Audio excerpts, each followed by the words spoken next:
అందరికీ వందనాలండి. అందరూ బాగున్నారనుకుంటున్నాను. ఇప్పటివరకు మనం ఆదికాండం 1-29 అధ్యాయాల వరకు చదువుకున్నాం. ఈ 29 అధ్యాయాల్లో ఆదాము, అవ్వ, కయీను, హేబెలు, నోవాహు వంశావళి, అబ్రహాము వంశావళి, ఇస్సాకు కుమారులైన ఏశావు, యాకోబుల గురించి చదువుకుంటూ వస్తున్నాం. ఏశావుని యాకోబు మోసం చేసిన తర్వాత ఎక్కడ తన అన్న చంపేస్తాడేమో అన్న భయంతో, అలాగే తన తల్లిదండ్రులైన ఇస్సాకు, రిబ్కా తనకు భార్యని ఎంచుకోవడానికి లాబాను అనే రిబ్కా వాళ్ళ అన్న దగ్గరికి వెళ్ళమన్నట్టుగా మనం చూసాం. వచ్చి అతడు రాహేలు, లేయా అనే వాళ్ళని భార్యలుగా చేసుకోవడం, వాళ్ళ ద్వారా సంతానాన్ని కనడం, ఇదంతా మనం చదువుకున్నాం. ఈ 30వ అధ్యాయంలో కూడా యాకోబు సంతానం వరకు మనం చదువుకున్నాం. ఎంతమంది పిల్లలు పుట్టారు యాకోబుకి ఇప్పటి వరకు?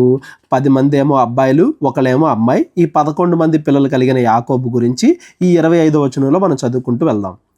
రాహేలు యోసేపును కనిన తరువాత యాకోబు లాబానుతో, నన్ను పంపివేయుము, నా చోటికిని నా దేశమునకు వెళ్ళెదను, నా భార్యలను నా పిల్లలను నాకు అప్పగించుము, అప్పుడు నేను వెళ్ళెదను, వారి కోసము నీకు కొలువు చేసి తిని, నేను నీకు కొలువు చేసిన విధమును నీవు ఎరుగుదువు కదా అని చెప్పాను. ఇదిగో నేను ఇన్ని సంవత్సరాలు నీ కోసం పనిచేశాను కదా, నీ దగ్గర పనిచేశాను కదా. మనం ఆల్రెడీ ముందే చదువుకున్నాం. లేయాని పెళ్లి చేసుకోకముందు 7 సంవత్సరాలు, రాహేల్ని పెళ్లి చేసుకోకముందు 7 సంవత్సరాలు, 14 సంవత్సరాలు పనిచేశాడు అని. నేను మరలా నా దేశానికి, నా తల్లిదండ్రుల దగ్గరికి, నా అన్నయ్యని ఏశావు దగ్గరికి నేను వెళ్ళిపోతాను అని చెప్పేసి యాకోబు అంటున్నాడు. అందుకు లాబాను అతనితో, నీ కటాక్షము నా మీదనున్న ఎడల నా మాట వినుము, నిన్ను బట్టి యెహోవా నన్ను ఆశీర్వదించెనని శకునము చూసి తెలుసుకొంటినని చెప్పాను. యాకోబు ఎక్కడుంటే దేవుడు లాబాన్ని కూడా ఆశీర్వదిస్తున్నాడు. యాకోబు ఎక్కడుంటే అక్కడ పశువులు ఎక్కువ అవడం, దేవుడు ఆశీర్వదించి సంతానాన్ని ఇస్తానని చెప్పాడు కదా, కాబట్టి ఎక్కడుంటే అక్కడ మంచి జరుగుతుంది, కాబట్టి నువ్వు నాతోనే ఉండు, నీ కటాక్షము నా మీద ఉన్న ఎడల నన్ను విడిచిపెట్టి వెళ్ళొద్దు అని చెప్పి యాకోబుతో లాబాను చెప్తున్నాడు. మరియు అతడు, నీ జీతమింతని నాతో స్పష్టముగా చెప్పుము, అది ఇచ్చేదను, నువ్వు నాతోనే ఉండు, నీకు ఎంత జీతం కావాలంటే అంత ఇస్తాను అని చెప్పి చెప్తున్నాడు.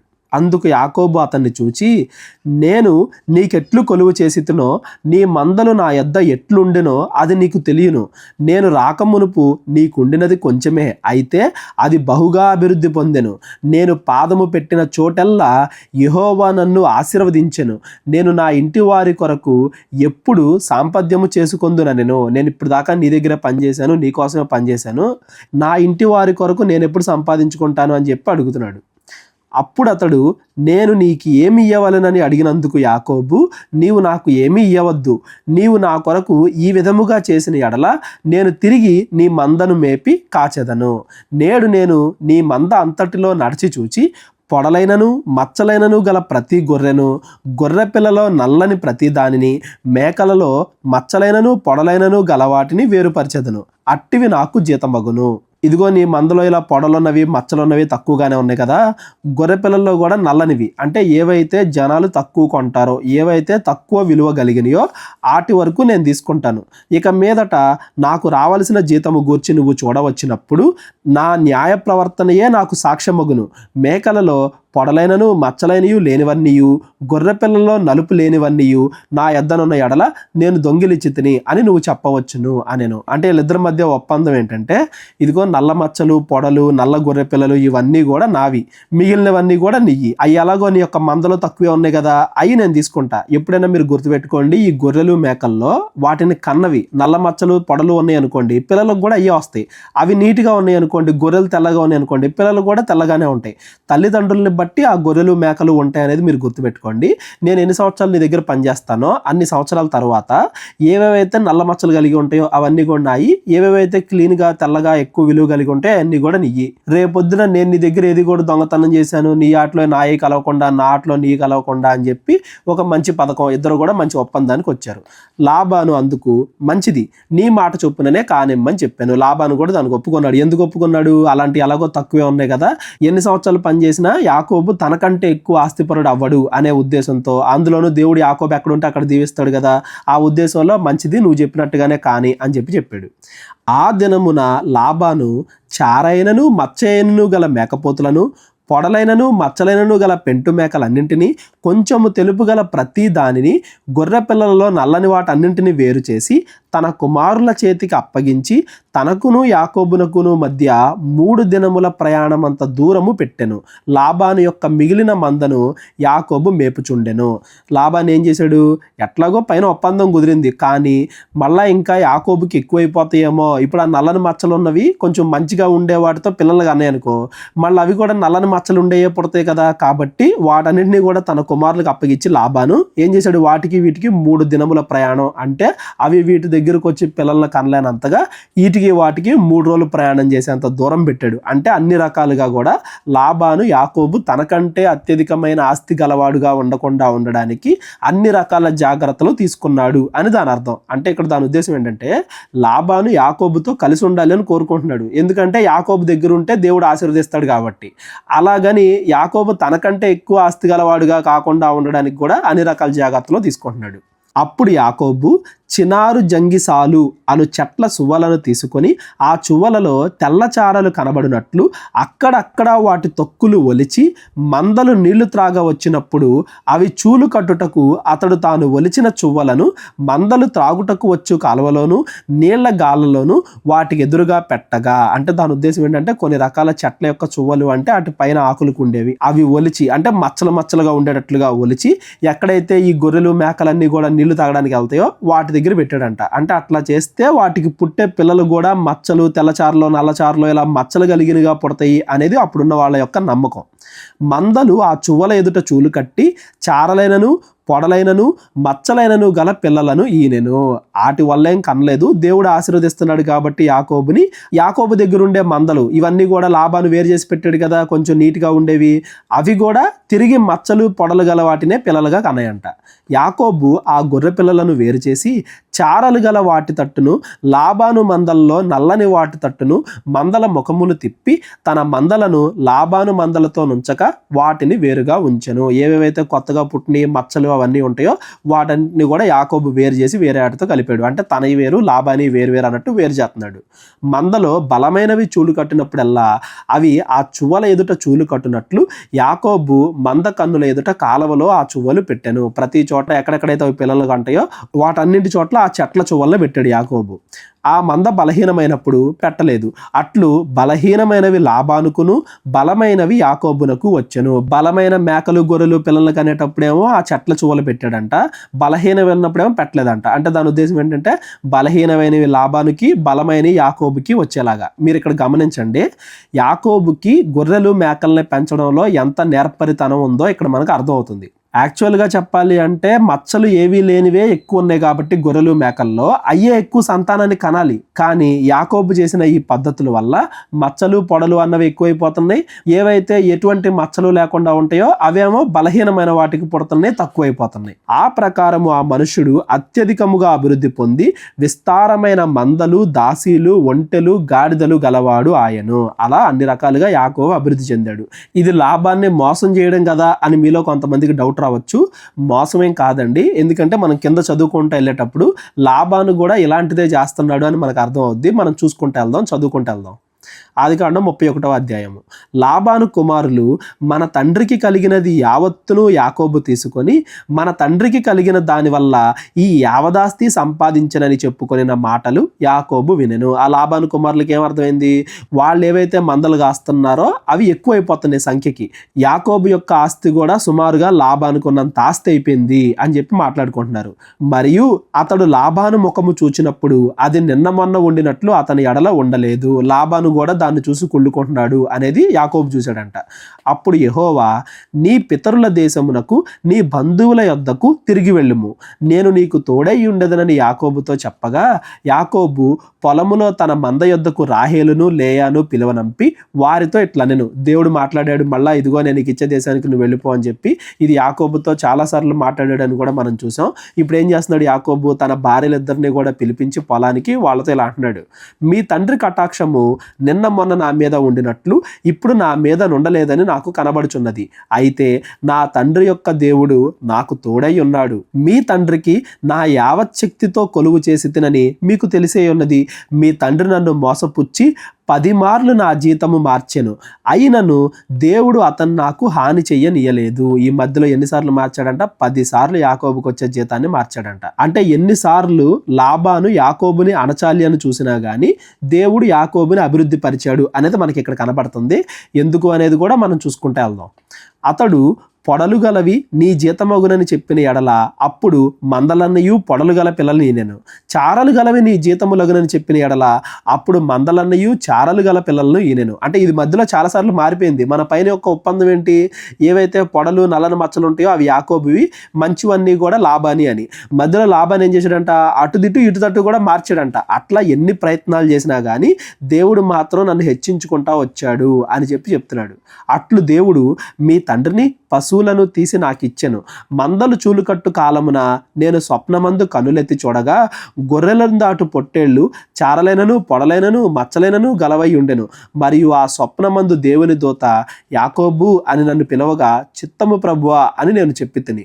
అప్పుడు ఆయన నీ కనులెత్తి చూడుము, గొర్రెలను దాటుచున్న పొట్టేళ్లన్నీయు చారలైనను పొడలైనను మచ్చలైనవు గలవి. ఏలైనగా లాబాను నీకు చేయుచున్నది యావత్తును చూచి తిని. దేవుడు చూశాడంట లాబాను ఎలా అయితే మోసం చేయాలనుకుంటున్నాడు యాకోబుని.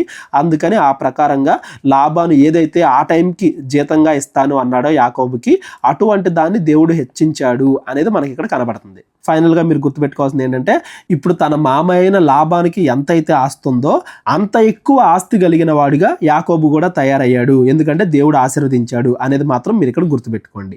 నీవు ఎక్కడ స్తంభం మీద నూనె పోసితివో, ఎక్కడ నాకు మొక్కుబడి చేసితివో ఆ బేతేలు దేవుడను నేనే.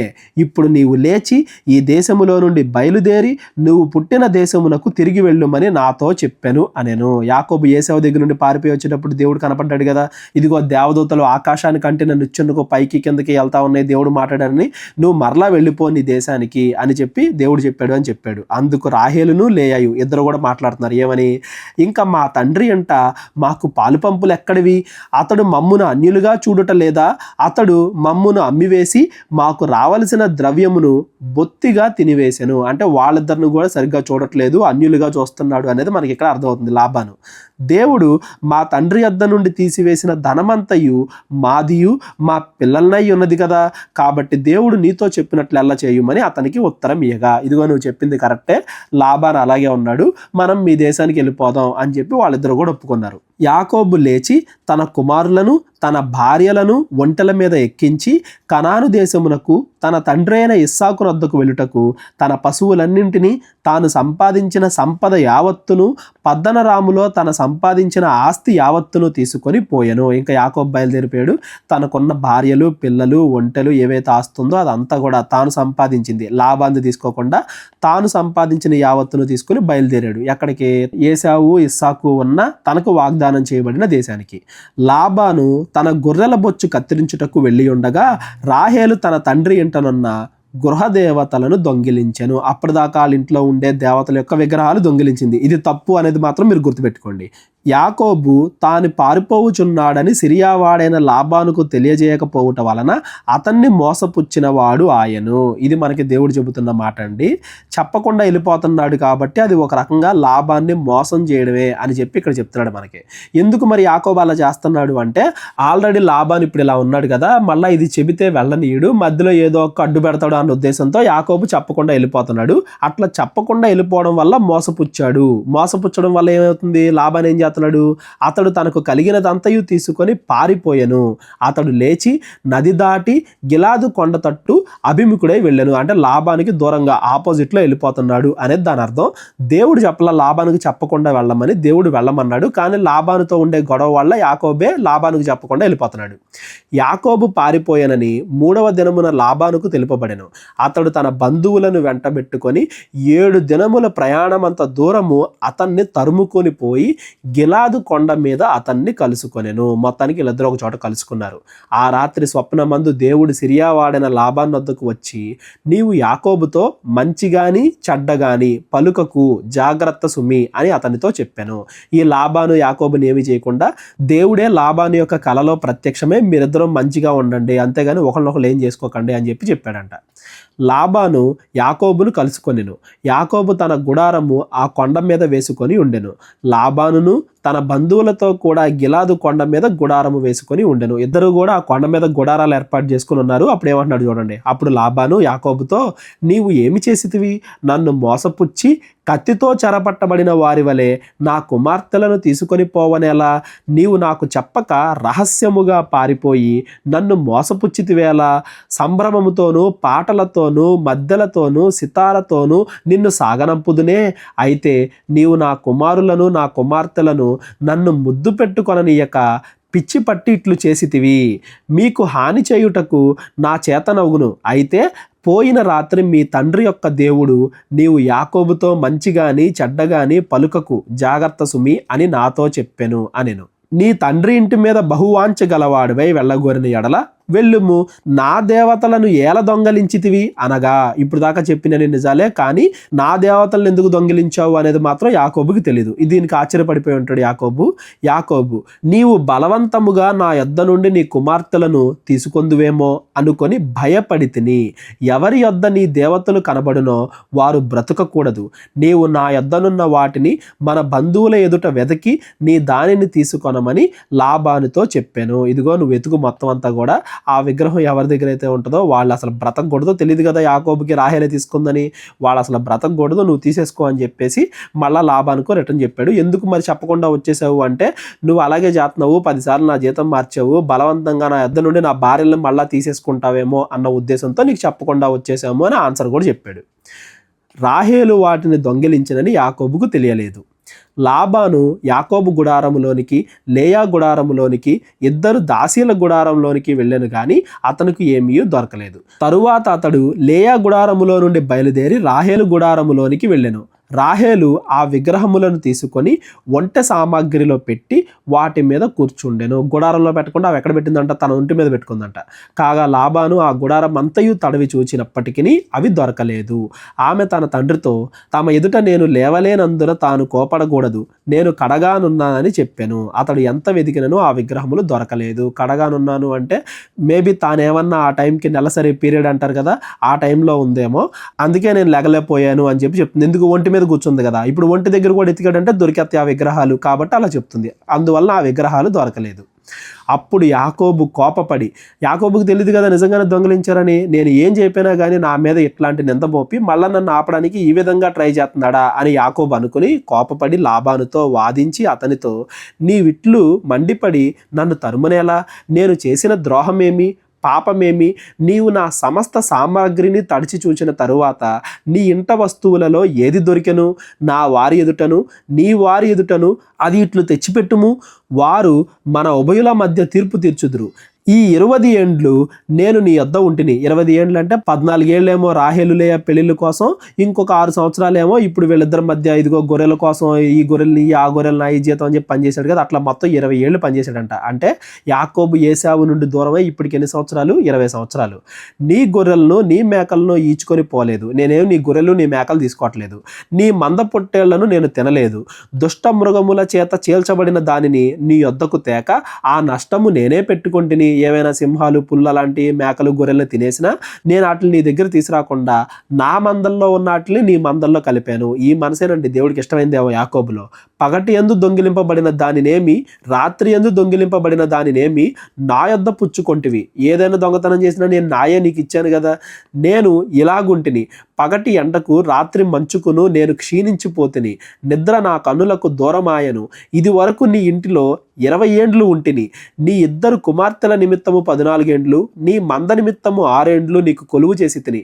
అయినను నీవు నా జీతము 10 మారులు మార్చితివి, 10 సార్లు మార్చావు. నా తండ్రి దేవుడు అబ్రహాము దేవుడు ఇస్సాకు భయపడిన దేవుడు నాకు తోడై ఉండని ఎడల నిశ్చయముగా నీవు నన్ను వట్టి చేతులతోనే పంపివేసి ఉందువు. దేవుడు నా ప్రయాసమును నా చేతుల కష్టమును చూచి పోయిన రాత్రి నిన్ను గద్దించను అని లాబానుతో చెప్పగా తన మనసులో ఉన్న బాధ అంతా చెప్పుకున్నాడు. లాబానే యాకోబును మోసం చేస్తున్నాడు కానీ యాకోబు నీతిగానే ఉంటున్నాడు అని చెప్పాడు. అందుకు లాబాను, ఈ కుమార్తెలు నా కుమార్తెలు, ఈ కుమారులు నా కుమారులు, ఈ మంద నా మంద, నీకు కనబడుచున్నది అంతయు నాది. ఈ నా కుమార్తెలనైనను వీరు కనిన కుమారులైనను నేడు నేను ఏమి చేయగలను? కావున నేనును నీవును నిబంధన చేసుకొందము రమ్ము, అది నాకును నీకు మధ్య సాక్షిగా ఉండునని యాకోబుతో ఉత్తరమియ్యగా.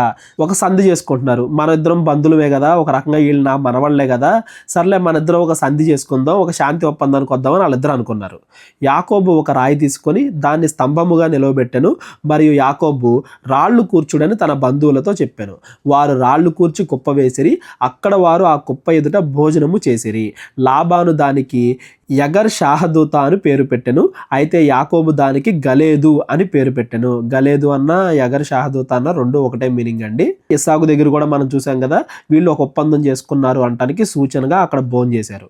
లాబాను నేడు ఈ కుప్ప నాకును నీకును మధ్య సాక్షిగా ఉండునని చెప్పాను. ఏదైతే రాళ్ళ కుప్ప వేశారో ఈ గలేదు అన్నా కూడా రాళ్ళ కుప్ప అనే మీనింగ్. దాని దగ్గర మాట్లాడుకుంటున్నారు, ఇదిగో ఈ కుప్ప నాకు నీకు సాక్షి కాబట్టి దానికి గలేదని పేరు పెట్టెను, మరియు మనము ఒకరికొకరు దూరముగా నుండగా యెహోవా నాకును నీకును మధ్య జరుగునది కనిపెట్టునని చెప్పాను గనుక దానికి మిస్పా అని పేరు పెట్టబడెను. మన ఇద్దరిని దేవుడు కాపాడాలి అని చెప్పి కూడా అందులో అనుకున్నారు. అంతటా అంటే వీళ్ళిద్దరి మధ్య గొడవ ఏమి లేదు, నువ్వు నన్ను ఏం చేయకూడదు నేను నిన్నేం చేయకూడదు అని ఒప్పందం కుదుర్చుకుంటున్నారు, శాంతి ఒప్పందం. అంతటా లాబాను, నీవు నా కుమార్తెలను బాధ పెట్టినను నా కుమార్తెలను గాక ఇతర స్త్రీలను పెళ్లి చేసుకొనినను చూడుము, మన యొద్ద ఎవరునూ లేరు కదా, నీకును నాకును దేవుడే సాక్షి అని చెప్పాను. వాళ్ళిద్దరిని కూడా మంచిగా చూసుకో అని ఇంకో రకంగా చెప్తున్నాడు. దేవుడే సాక్షి మనిద్దరికి. మరియు లాబాను, నాకును నీకును మధ్య నేను నిలిపిన ఈ స్తంభము చూడుము, ఈ కుప్ప చూడుము, హాని చేయవలెనని నేను ఈ కుప్ప దాటి నీ యొద్దకు రాకను, నీవు ఈ కుప్పను ఈ స్తంభమును దాటి నా యొద్దకు రాకను ఉండుటకు ఈ కుప్ప సాక్షి, ఈ స్తంభమే సాక్షి. ఇదిగో దీన్ని దాటి నువ్వు అటు రాకూడదు నేను ఇటు రాకూడదు అని చెప్పి దీన్ని సాక్షిగా పెట్టుకున్నారు. అబ్రహాము దేవుడు, నాహోరు దేవుడు, వారి తండ్రి దేవుడు మన మధ్య న్యాయము తీర్చునని చెప్పాను. ఇద్దరు కూడా ఒకే దేవుడిని పూజిస్తున్నారు. కాకపోతే లాబానికి అంత ఎక్కువగా తెలియకపోవడం వల్ల ఆ దేవుడి గురించి వాళ్ళు విగ్రహాలను పెట్టుకుని పూజిస్తున్నారు. వాటిల్లో ఒకటే రాహేలు దొంగతనం చేసింది అనేది కూడా మీరు గుర్తుపెట్టుకోండి. అబ్రహాము దేవుడు, నాహోరు దేవుడు, వారి తండ్రి దేవుడు మన మధ్య న్యాయము తీర్చునని చెప్పాను. దేవుడే మనందరికీ సాక్షి అని చెప్పి ఒప్పందాన్ని చేసుకున్నారు. అప్పుడు యాకోబు మన తండ్రి అయిన ఇస్సాకు భయపడిన దేవుడి తోడని ప్రమాణము చేశాను. యాకోబు ఆ కొండ మీద బలి అర్పించి భోజనము చేయుటకు తన బంధువులను పిలువగా వారు భోజనము చేసి కొండ మీద ఆ రాత్రి వెళ్ళబుచ్చిరి. తెల్లవారినప్పుడు లాబాను లేచి తన కుమారులను కుమార్తెలను ముద్దు పెట్టుకొని వారిని దీవించి బయలుదేరి తన ఊరికి వెళ్ళిపోయాను. ఇద్దరు కూడా శాంతిగా అటొకలు ఇటొకలు వెళ్ళిపోయారు. మొత్తానికి ప్రయాణం శాంతిగా ముగిసింది. ఆదికాండం 32వ అధ్యాయం. ఇప్పుడు యాకోబు ఎక్కడికి వెళ్తున్నాడు? తన తండ్రి ఇంటికి, ఇస్సాకు ఇంటికి, ఏశావు దగ్గరికి, తన అన్నయ్యనే ఏశావు దగ్గరికి వెళ్తున్నాడు. యాకోబు తన త్రోవను వెళ్ళుచుండగా దేవదూతలు అతన్ని ఎదుర్కొనిరి. యాకోబు వారిని చూచి ఇది దేవుని సేన అని చెప్పి ఆ చోటికి మహనయీము అని పేరు పెట్టెను. దేవుడి సేన అంటే మళ్ళీ దేవదూతలను చూశాడు అక్కడ. దేవుడు ఒక్కసారే కాదు అబ్రహాముకైనా ఇస్సాక్కైనా యాకోబుకైనా అనేక సార్లు దేవదూతల ద్వారా మాట్లాడుతూ అనేక సార్లు తన వాగ్దానాన్ని గుర్తు చేసుకుంటూ ఆయనే వీళ్ళని నడిపిస్తున్నాడు అని ఎక్కడికక్కడ తన యొక్క వాగ్దానాన్ని ఆయన చెప్పుకుంటూ వస్తున్నాడు. ఇది చాలాసార్లు జరుగుతుంది అనేది మాత్రం మీరు గుర్తుపెట్టుకోండి. యాకోబు ఎదోము దేశమున, ఎదోము అనగా ఎవరి పేరు? ఏశావుకి ఇంకో పేరు అని మనం చదువుకున్నాం కదా, ఏశావు ఉండే దేశానికి అనమాట. ఎదోము దేశమున అనగా షేయీరు దేశమందున్న తన సహోదరుడైన ఏశావు నొద్దకు దూతలను తనకు ముందుగా పంపి, మీరు నా ప్రభు అయిన ఏశావుతో ఇంతవరకు నేను లాబాను నొద్ద నివసించి ఉంటిని. ఏమంటున్నాడంటే తన అన్ననే ప్రభు అంటున్నాడు. అంటే అంతకుముందు మోసం చేశాడు కదా, ఇప్పుడు మారు మనసు పొందాడు యాకోబు అని మనం అర్థం చేసుకోవాలి. మీరు నా ప్రభు అయిన ఏశావుతో ఇంతవరకు నేను లాబాను యొద్ద నివసించి ఉంటిని, నాకు పశువులు, గాడిదలు, మందలు, దాసదాసీ జనములు కలరు. నీ కటాక్షము నా యందు కలుగునట్లుగా నా ప్రభువుకి ఇది తెలియజేయ పంపితినని నీ సేవకుడైన యాకోబు అనెను అని చెప్పుడని వారికి ఆజ్ఞాపించాను. కొంతమంది దూతలను ముందుగానే పంపించాడు, ఇప్పుడు ఎలా ఉన్నాడు ఏశావు తెలుసుకోవడానికి, మీరు వెళ్ళి జరిగిందంతా చెప్పండి అని. ఆ దూతలు యాకోబు నొద్దకు తిరిగి వచ్చి, అంటే వెళ్ళారు, ఏశావును కలిశారు, జరిగిందంతా చెప్పారు, మళ్ళీ తిరిగి వచ్చారు. తిరిగి వచ్చి మేము నీ సహోదరుడైన ఏశావు నొద్దకు వెళ్ళితిమి, అతడు 400 మందితో నిన్ను ఎదుర్కొన వచ్చుచున్నాడని చెప్పగా యాకోబు మిక్కిలి భయపడి తొందరపడి, అంటే భయం వేసింది ఏశావు చంపేస్తాడేమో అని. ఒక పక్కన దేవుడి మీద విశ్వాసం ఉన్నా కానీ ఆ సమయానికి భయపడ్డాడు, తొందరపడ్డాడు అని దాని అర్థం. ఏశావు ఒక గుంపు మీదికి వచ్చి దాన్ని హతము చేసిన ఎడల మిగిలిన గుంపు తప్పించుకొని పోవును అనుకొని తనతోనున్న జనులను, మందలను, పశువులను, ఒంటెలను గుంపులు గుంపులుగా విభజించాడు. అంటే 2 గుంపులుగా విభజించాడు. ఒక గుంపుని ఏశావు చంపేస్తే ఇంకో గుంపు తప్పించుకుపోయిద్ది అన్న ఉద్దేశంతో. అప్పుడు యాకోబు, నా తండ్రి అయిన అబ్రహాము దేవా, నా తండ్రి అయిన ఇస్సాకు దేవా, నీ దేశమునకు నీ బంధువుల యొద్దకు తిరిగి వెళ్ళుము, నీకు మేలు చేసేదనని నాతో చెప్పిన యెహోవా, అంటే నువ్వు చెప్పినట్టుగా నేను చేస్తున్నాను కదా దేవుడా అని గుర్తు చేస్తున్నాడు. నీవు నీ సేవకునికి చేసిన సమస్తమైన ఉపకారములకును సమస్త సత్యమునకును అపాత్రుడను. ఎట్లనగా నా చేతి కర్రతో మాత్రమే ఈ యొర్దాను దాటి తిని, ఇప్పుడు నేను 2 గుంపులైతిని. నా సహోదరుడైన ఏశావు చేతి నుండి దయచేసి నన్ను తప్పించుము. అతడు వచ్చి పిల్లలతో తల్లిని నన్ను చంపునేమో అని అతనికి భయపడుచున్నాను అనెను. నేను నీకు తోడై నిశ్చయముగా మేలు చేయుచు విస్తారముగుట వలన లెక్కింపలేని సముద్రపు ఇసుక వలె నీ సంతానము విస్తరింపజేయుదునని సెలవిచ్చితివే అనెను. అంటే దేవుడిచ్చిన వాగ్దానాన్ని దేవుడికే గుర్తు చేస్తున్నాడు. ఇక్కడ యాకోబు భయపడుతున్నాడే కానీ భయపడినప్పుడల్లా దేవుడికి ప్రార్థన చేసుకోవడం అనేది వీళ్ళందరూ దేవుడి మీద విశ్వాసం కలిగి ఉన్నారు అనే విషయాన్ని మనం గుర్తుపెట్టుకోవాలి. దేవుడు ఎన్నిసార్లు వాగ్దానాన్ని గుర్తు చేసినా యాకోబు ఇక్కడ భయపడడం చూసి దేవుడు డైరెక్ట్గా ఒక గుర్తిస్తున్నాడు. నేను నీకు తోడుగా ఉంటాను, నువ్వు ఇక్కడ నుంచి భయపడకుండా వెళ్ళు అనడానికి దేవుడే ఒక గుర్తిస్తున్నాడు యాకోబుకి. ఈ గుర్తు బైబిల్లో ఇజ్రాయేలీలకి చాలా ఇంపార్టెంట్ అండి. అబ్రహాముకు దేవుడు చేసుకున్న వాగ్దానం, ఇస్సాక్కు దేవుడు చేసుకున్న వాగ్దానం, యాకోబుకు దేవుడు చేసుకున్న వాగ్దానంలో ముఖ్యమైన సంఘటనగా ఇది చెప్తారు. చాలాసార్లు చెప్పాడు దేవుడు, చాలాసార్లు గుర్తు చేశాడు తన వాగ్దానాన్ని. అయితే ఈ సంఘటన ఇజ్రాయేలీలకి ఎక్కువగా గుర్తుండే సంఘటన. ఎందుకో మనం కూడా చదువుకుంటూ వెళ్దాం. చూడండి. అతడు అక్కడ ఆ రాత్రి గడిపి తాను సంపాదించిన దానిలో తన అన్నయ్య అయిన ఏశావు కొరకు ఒక కానుకను, అనగా 200 మేకలను, 20 మేకపోతులను, 200 గొర్రెలను, 20 పొట్టేళ్లను, 30 పాడి ఒంటెలను, వాటి పిల్లలను, 40 ఆవులను, 10 ఆబోతులను, 20 ఆడగాడిద పిల్లలను, 10 గాడిద పిల్లలను తీసుకొని మందను వేరు చేయగా, ఏశావు కోసం ఒక కానుక పెడుతున్నాడంట. ఫస్ట్లో దేవుడి ఆశీర్వాదం కోసం ఏశావునే మోసం చేశాడు. ఇప్పుడు మరలా తిరిగి ఏశావుకి నా ఆస్తి కన్నా కూడా నువ్వే నాకు ముఖ్యమని ఇలా మాట్లాడుతున్నాడు, కానుక పంపిస్తున్నాడు అంటే యాకోబులో కలిగిన మారు మనసును మనం గుర్తించాలి. తన దాసుల చేతికి అప్పగించి, మీరు మందకు నడుమ ఎడమ నుంచి నాకంటే ముందుగా సాగిపోండి అని తన దాసులతో చెప్పాను. ముందేం చేశాడు? దాసుల్ని పంపించాడు. మరియు వారిలో మొదటి వానితో, నా సహోదరుడైన ఏశావు నిన్ను ఎదుర్కొని, నీవు ఎవరి వాడవు, ఎక్కడికి వెళ్ళుచున్నావు, నీ ముందరనున్నవి ఎవరివి అని అడిగిన ఎడల, నీవు ఇవి నీ సేవకుడైన యాకోబువి, నీ సేవకుడు అంటున్నాడు చూడండి, నీ సేవకుడైన యాకోబువి, ఇవి నా ప్రభువైన ఏశావు కొరకు పంపబడిన కానుక, అదిగో అతడు మా వెనక వచ్చుచున్నాడని చెప్పుమని ఆజ్ఞాపించెను. అట్లతడు నేను ముందుగా పంపుచున్న కానుకల వలన అతన్ని సమాధానపరిచిన తరువాత నేను అతని ముఖము చూచెదను. అప్పుడు అతడు ఒకవేళ నన్ను కటాక్షించును అనుకొని, మీరు ఏశావును చూచినప్పుడు ఆ చొప్పున అతనితో చెప్పవలెననియు, మీరు ఇదిగో నీ సేవకుడైన యాకోబు మా వెనక వచ్చుచున్నాడని చెప్పవలననియు 2వ వానికిని 3వ వానికిని మందల వెంబడి వెళ్ళిన వారందరికీ ఆజ్ఞాపించెను. అతడు కానుకను తనకు ముందుగా పంపించి తాను గుంపులో ఆ రాత్రి నిలిచెను. ఇప్పుడు చూడండి, ఎవరి కోపాన్నైనా కానీ శాంతపరచాలి అంటే ఎలాగా అనేది యాకోబు నుండి మనం నేర్చుకోవాలి. తన అన్నకి తన మీద కోపం ఉంది కదా, ఎలా శాంతిపరుస్తున్నాడు చూడండి. అనేక రకాలుగా మందలుగా ఒక 3-4 రకాలుగా కానుకలు పంపిస్తున్నాడు. ముందుగా ఇదిగో నువ్వు ప్రభువువి యాకోబుకి, యాకోబుని యొక్క సేవకుడు అనే పదాలతో యాకోబు యొక్క మారు మనస్సును ఏశావుకు తెలిసేలా చేస్తున్నాడు. ఆ రాత్రి అతడు లేచి తన 2 భార్యలను, తన 2 దాసీలను, తన 11 మంది పిల్లలను తీసుకొని యబ్బోకు రేవు దాటిపోయాను. యాకోబు వారిని తీసుకొని ఆ ఏరు దాటించి తనకు కలిగినదంతయు పంపివేశాను. ముందుగా కానుకలు పంపించాడు కదా, ఇప్పుడు బంధాలు అంటే బంధువులను చూసన్నా ఆగుతాడేమో, పిల్లలను చూసైనా ఆగుతాడేమో అని తన భార్యల్ని పిల్లల్ని కూడా ముందుగా పంపించాడు. యాకోబు ఒక్కడు మిగిలిపోయాను. మిగిలిన వాళ్ళందరినీ ముందుగా పంపిస్తున్నాడు. ఏశావు యొక్క కోపం తగ్గడానికి, యాకోబు మారు మనసు పొందాడు అని ఏశావుకి తెలియజేయడానికి. ఒక నరుడు తెల్లవారు వరకు అతనితో పెనుగులాడెను. ఈ నరుడు అనేది చాలా ఇంపార్టెంట్ అండి. తెల్లవారు వరకు అతనితో పెనుగులాడుచూ ఉండెను. తాను అతన్ని గెలవకుండుట చూచి తొడగూటి మీద అతనిని కొట్టెను. అప్పుడు అతడు ఆయనతో పెనుగులాడుట వలన యాకోబు తొడగూడు వసిలెను. అంటే తన తొడగూడు నాశనమైంది, తుంటునరం అనేది దాని అర్థం. ఆయన తెల్లవారుచున్నది గనుక నన్ను పొమ్మనగా అతడు, నీవు నన్ను ఆశీర్వదించితేనే గాని నిన్ను పోనీయను అనెను. ఆయన, నీ పేరు ఏమిటి అని అడగగా అతడు యాకోబు అని చెప్పాను. ఇదంతా కూడా మీరు గుర్తుపెట్టుకోవాలండి. ఈ ఒక్క సిచ్యువేషన్లో ఎన్ని కనపడుతున్నాయో చూడండి. నరుడు అన్నాడు, కానీ అతడు నరుడు కాదు, దేవుడే నరునిలాగా వచ్చాడు అని యాకోబు గుర్తించాడు. అందుకే నీవు నన్ను ఆశీర్వదిస్తేనే కానీ నేను నిన్ను పంపను, ఇదిగో మేమిద్దరం కలిసి ఉండాలి, ఏసావు నేను గొడవ పడకూడదు, నేను శాంతిగా వెళ్ళాలి నువ్వు ఇస్తానన్న దేశానికి అని నువ్వు నన్ను ఆశీర్వదించాల్సిందే అని దేవుడితోనే పోరాడుతున్నాడు యాకోబు అనేది మీరు ఇక్కడ గుర్తుపెట్టుకోవాలి.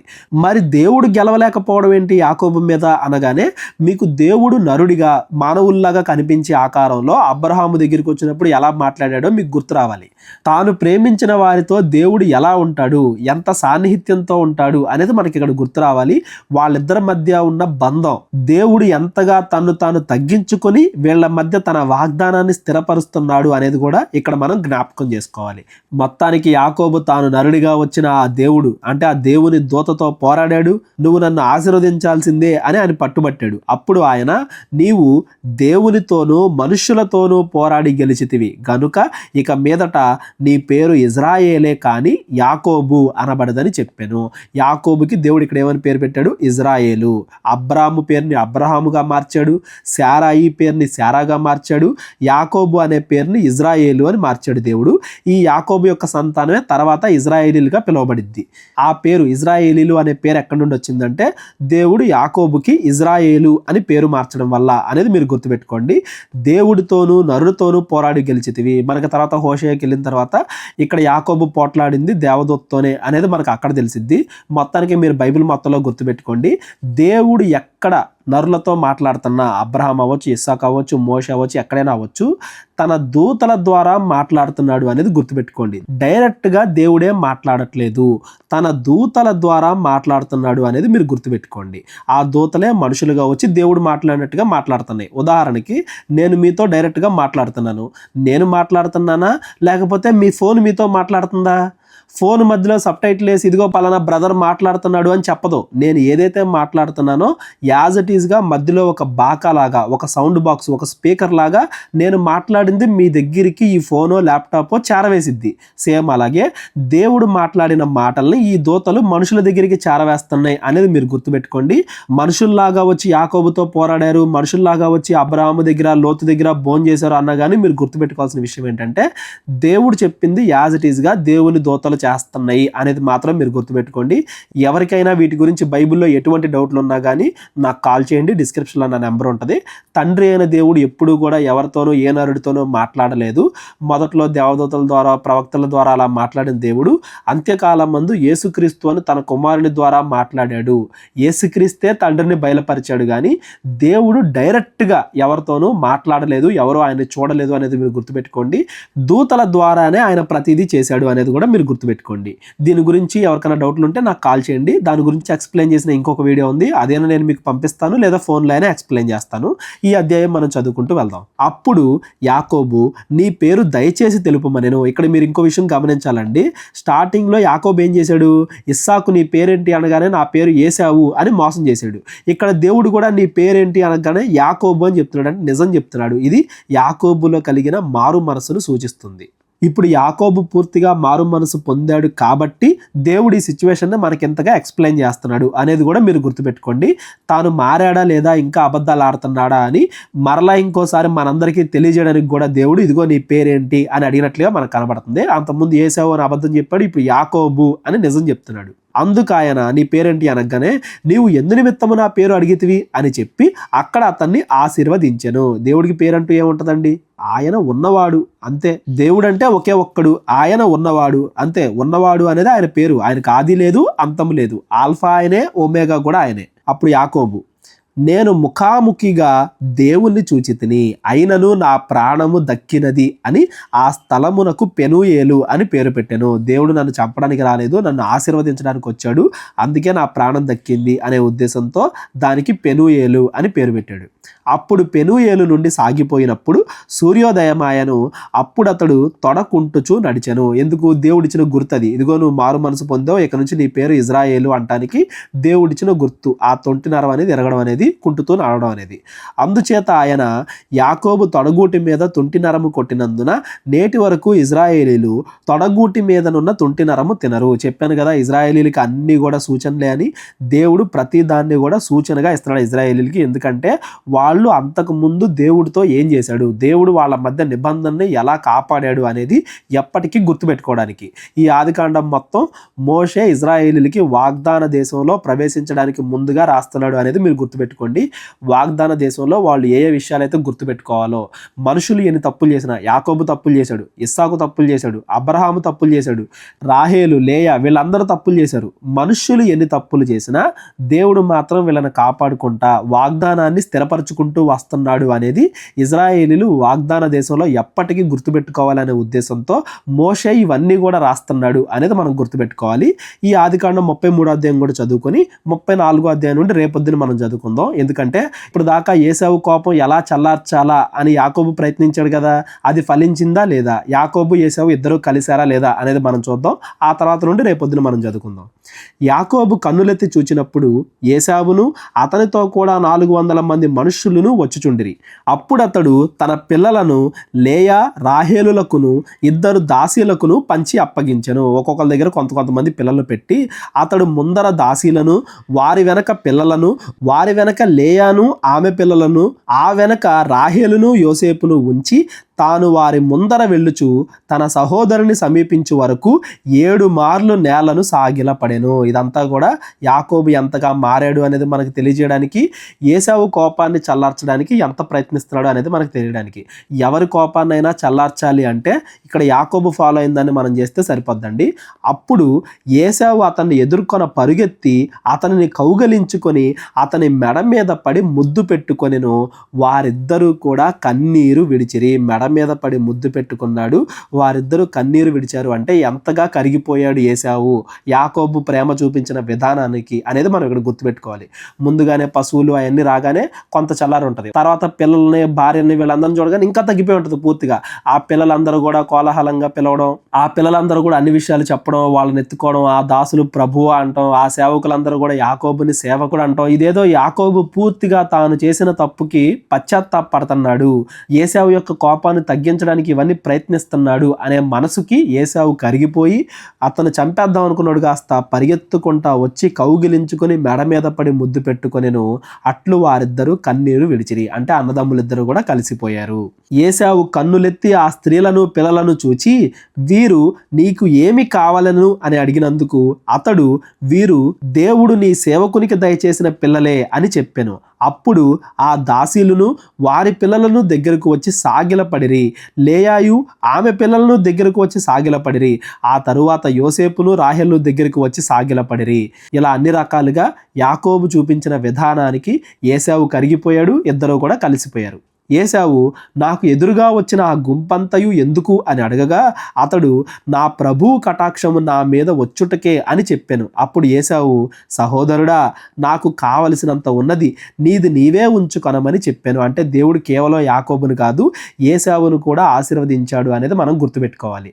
అప్పుడు యాకోబు అట్లు కాదు, నీ కటాక్షము నా మీద ఉన్న ఎడల చిత్తగించి నా చేత ఈ కానుక పుచ్చుకొనుము, దేవుని ముఖము చూచినట్లు నీ ముఖము చూచి తిని, నీ కటాక్షము నా మీద వచ్చినది కదా, నేను నీ యొద్దకు తెచ్చిన కానుకను చిత్తగించి పుచ్చుకొనుము, దేవుడు నన్ను కనికరించెను మరియు నాకు కావలసినంత ఉన్నదని చెప్పి అతన్ని బలవంతము చేశాను గనుక అతడు దానిని పుచ్చుకొని. మొత్తానికి ఇద్దరు కూడా కలిసిపోయారు, కానుకల్ని ఒకరొకరు యాక్సెప్ట్ చేసుకున్నారు. నీ మీద నాకు ఇక ఏ కోపము లేదని ఏశావు కూడా కళాఖండిగా చెప్పేశాడు. మనము వెళ్ళుదుము, నేను నీకు ముందుగా సాగిపోవుదునని చెప్పగా ఏశావు చెప్పాడంట. అలాగా అతడు నా యొద్దనున్న పిల్లలు పసిపిల్లలనియు గొర్రెలు మేకలు పశువులు పాలిచ్చినవి అనియు నా ప్రభువునకు తెలియను. ఒక్క దినమందే వాటిని వడిగా తోలిన ఎడల ఈ మంద అంతయు చచ్చును. నా ప్రభువు దయచేసి తన దాసునికి ముందుగా వెళ్ళవలెను. ఇదిగో ఏశావు ముందుగా నువ్వు వెళ్ళిపో, నేను నా మంద పశువులు ఇవన్నీ కలిసి తర్వాత లేటుగా వస్తాము, ఎందుకంటే ఇవన్నీ కూడా బ్రతకాలి కదా, ఇప్పుడే అన్ని ప్రయాణం చేస్తే ఇవన్నీ కూడా చనిపోతాయి అని యాకోబు ఏశావుతో చెప్తున్నాడు. నేను నా ప్రభువునొద్దకు షేయూరునకు వచ్చే వరకు నా ముందరనున్న మందలు నడువగలిగిన కొలది, ఈ పిల్లలు నడువగలిగిన కొలది వాటిని మెల్లగా నడిపించుకొని వచ్చేదనని అతనితో చెప్పాను. ముందు నువ్వు వెళ్ళిపో, నేను తర్వాత వస్తాను, మన ఇద్దరి మధ్య ఏ కోపం లేదు, ఇప్పుడు ఇద్దరం కూడా కలిసిపోయాం కదా, నాకు అది చాలు అని చెప్పి యాకోబు చెప్తున్నాడు. అప్పుడు ఏశావు నీకు ఇష్టమైన ఎడల నా యొద్దనున్న ఈ జనులలో కొందరిని యొద్ద విడిచిపెట్టుదును అని చెప్పగా అతడు అది ఎలా, నా ప్రభువు కటాక్షము నా మీద మీద ఉండనిమ్మనెను. ఆ దినమున ఏశావు తన త్రోవను షేయీరునకు తిరిగిపోయాను. ఏశావు మళ్ళీ ఎక్కడి నుంచి వచ్చాడు అక్కడికి వెళ్ళిపోయాడు. యాకోబు ఇక్కడే ఉన్నాడు. యాకోబు మెల్లగా వెళ్తున్నాడు తన దేశం మొత్తం చుట్టూ. ఏదైతే వాగ్దానం చేశాడు దేవుడు ఈ దేశాన్ని ఇస్తానని, ఆ దేశం మొత్తం నివసిస్తూ తిరుగుతూ ఉన్నాడు అనేది మనకి ఇక్కడ గుర్తుండాలి. అప్పుడు యాకోబు సుక్కోతుకు ప్రయాణమైపోయి తనకొక ఇల్లు కట్టించుకొని తన పశువులకును పాకలు వేయించెను. అందుచేత ఆ చోటికి సుక్కోతు అని పేరు పెట్టాను. సుక్కోతు అంటే పాకలు, అంటే టెంపరరీ నివాసాలు అని. అట్లు యాకోబు పద్దనరాములో నుండి వచ్చిన తరువాత కనాను దేశములో ఉన్న షెకెమను ఊరికి సురక్షితముగా వచ్చి ఆ ఊరి ముందర తన గుడారములు వేసెను. మరియు అతడు తన గుడారములు వేసిన పొలము యొక్క భాగమును షెకెము తండ్రి అయిన హామోరు కుమారుల యొద్ద 100 వరహాలకు కొని అక్కడ ఒక బలిపీఠము కట్టించి దానికి ఎల్ ఎలోహేయి ఇజ్రాయేలు అని పేరు పెట్టాను. ఎల్ ఎలోహేయి ఇజ్రాయేల్ అంటే ఇజ్రాయేలు దేవుడే నిజమైన దేవుడు అని దాని అర్థం. యాకోబు అక్కడ స్థలం కొన్నాడు అంటే దాని ఉద్దేశం ఏంటంటే అబ్రహాము ఎలా అయితే స్థలం కొన్నాడో అంటే వీళ్ళకి దేశాన్ని ఇస్తాడు దేవుడు అని వీళ్ళందరూ కూడా కంప్లీట్గా నమ్మారు. ఆ దేశాన్ని వాళ్ళ కుమారులకి దేవుడు ఇస్తాడు అనేది నమ్మారు అనేది మీరు గుర్తుపెట్టుకోండి. కానీ అది వెంటనే నెరవేరదు. 400 సంవత్సరాలు అని చెప్పాడు కదా అబ్రహాము దగ్గర నుండి. ఆ 400 సంవత్సరాల తర్వాత ఇజ్రాయేలీలు ఐగుప్తులో నుండి తిరిగి వచ్చి ఈ దేశాన్ని స్వతంత్రించుకుంటారు అనేది దాని అర్థం. నిర్గమకాండం స్టార్టింగ్లో ఈ 400 సంవత్సరాలు ఎలా అయ్యాయి అనేది కూడా నేను మీకు క్లియర్గా ఎక్స్ప్లెయిన్ చేస్తాను. ఈ 33వ అధ్యాయం వరకు మీరు గుర్తుపెట్టుకోవాల్సిన విషయం, ఈరోజు మనం చదువుకున్న విషయాలు ఏంటంటే, మొదటిగా ఏశావు మారు మనసు పొందాడు. తన దేశానికి తిరిగి వెళ్ళాలి అనుకున్నాడు. దానికి లాబాను మధ్యలో ఒక అడ్డంకి చెప్పాడు. ఇదిగో నా పశువులన్నింటినీ మేపు, నేను నీకు జీతం ఇస్తాను, నువ్వు వెళ్ళిపోతే దేవుడు నన్ను ఆశీర్వదించడు అని. ఒక 6 సంవత్సరాలు లాబాను దగ్గర పనిచేశాడు. దేవుడు యాకోబుని ఆశీర్వదించాడు. లాబాను తనను మోసం చేయాలని ప్రయత్నించినప్పటికీ దేవుడు మాత్రం యాకోబుకు తోడున్నాడు. అటు లాబాను కూడా నష్టపోకుండా, వీళ్ళిద్దరి మధ్యలో గొడవలు రాకుండా దేవుడు వారిద్దరిని సమాధానపరిచాడు. ఎప్పుడో విడిపోయిన ఏశావు యాకోబు సుమారుగా 20 సంవత్సరాల తర్వాత వాళ్ళిద్దరూ కలుసుకున్నారు. యాకోబు మారు మనసు పొందాడు. అన్నదమ్ములిద్దరూ కలిసిపోయి శాంతితో ఏదైతే దేవుడు తమకిస్తానన్నాడో ఆ దేశంలో నివసిస్తున్నారు. అప్పటికి ఇంకా పరదేశులే, అక్కడ స్థలం కొనుక్కొని వేరే రాజు కింద ఉంటున్నారు. అయినప్పటికీ ఆ దేశాన్ని దేవుడు వాళ్ళకి ఇస్తాడు అని వీళ్ళు నమ్మకంతో ఉన్నారు అనేది మాత్రం మీరు గుర్తుపెట్టుకోండి. యాకోబుకి దేవుడి యొక్క దర్శనం, ఇద్దరు కూడా పోరాడడం, దాన్ని బట్టి దేవుడు తన వాగ్దానాన్ని యాకోబుతో స్థిరపరిచాడు అనేది కూడా మీరు గుర్తుపెట్టుకోండి. ఇంకా యాకోబు ఇక్కడ నివసించడం మొదలుపెట్టిన తర్వాత ఏం జరిగింది, యాకోబు పిల్లలు ఏం చేశారు అనేది 34వ అధ్యాయం నుండి మనం రేపొద్దున చదువుకుందాం. ఎవరికి ఏ సందేహాలు ఉన్నా కానీ నాకు కాల్ చేయండి, మాట్లాడుకుందాం. అందరికీ వందనాలు. దేవుడు మీ అందరినీ కూడా దీవించి ఆశీర్వదించును గాక. అందరికీ వందనాలండి. కేవలం 30 వీడియోస్లో బైబిల్ నేర్చుకోండి అనే ఎంతో విలువైన ఈ కోర్స్ జస్ట్ ₹1 మీకు కావాలి అంటే మీ పేరు, మీ ఊరు ఈ నెంబర్కి వాట్సాప్ చేయండి. ఈ కోర్సులో ఏ విషయాలు ఉంటాయో ముందుగానే తెలుసుకోవడానికి ఈ వీడియో పాస్ చేసి టాపిక్స్ అన్నీ చదువుకోండి. క్రైస్తవులందరూ ఈ బైబిల్ కోర్స్ వినాలి అని మేము కోరుకుంటున్నాం. అందరినీ దేవుడు దీవించును గాక. ఆమెన్.